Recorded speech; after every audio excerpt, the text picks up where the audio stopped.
बहुत समय पहले की बात है। राजस्थान के सीकर जिले में स्थित एक छोटा सा गांव था खाटू। इस गांव में भगवान श्री कृष्ण के अनन्य भक्त रहते थे। कहा जाता है कि कलयुग में जब अधर्म बढ़ने लगा तब भगवान ने अपने सच्चे भक्तों की रक्षा के लिए अपने रूपों को पृथ्वी पर भेजा। इन्हीं रूपों में एक थे श्री खाटू श्याम बाबा, जिन्हें कलयुग के साक्षात श्री कृष्ण कहा जाता है। रहस्य की शुरुआत महाभारत के युद्ध में जब भीम के पुत्र घटोत्कच युद्ध भूमि में तबाही मचा रहे थे, तब कर्ण ने एक दिव्य शस्त्र चलाया, शक्ति अस्त्र, जो केवल एक बार ही इस्तेमाल किया जा सकता था। वह अस्त्र घटोत्कच को मारने के लिए इस्तेमाल कर लिया गया, जिससे अर्जुन बच गया। लेकिन युद्ध से पहले श्री कृष्ण ने घटोत्कच के पुत्र बर्बरिक से एक वादा लिया था कि अगर वह युद्ध देखना चाहता है तो अपने सिर का बलिदान देना होगा। बर्बरिक ने सहर्ष अपना शीश श्री कृष्ण को दान कर दिया। चमत्कारी रहस्य, युद्ध के अंत तक उसका शीश एक पहाड़ी पर रखा गया और उसने पूरी महाभारत को अपनी आंखों से देखा।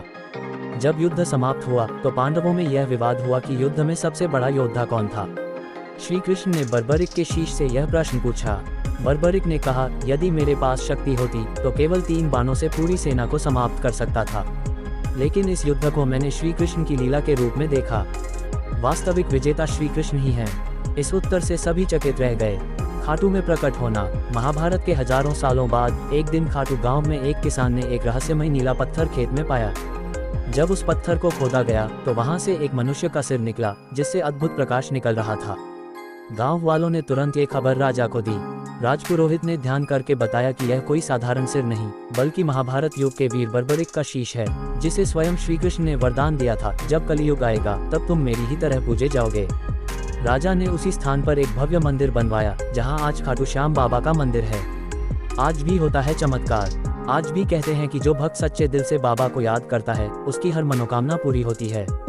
लाखों लोग हर साल बाबा के दरबार में आते हैं और अनुभव करते हैं एक अलौकिक शक्ति, जो अदृश्य होते हुए भी हर किसी के जीवन को छू जाती है। खाटू श्याम बाबा वह योद्धा हैं जिसने सिर कटने के बाद भी धर्म की रक्षा के लिए अपनी आस्था बनाए रखी। उनका ये बलिदान ही उन्हें कलयुग का कृष्ण बनाता है। फोल्डेड हैंड्स, बाबा श्याम की जय हो। Folded hands. अगर आप चाहें तो मैं इसका ऑडियो या वीडियो वर्जन भी तैयार कर सकता हूँ।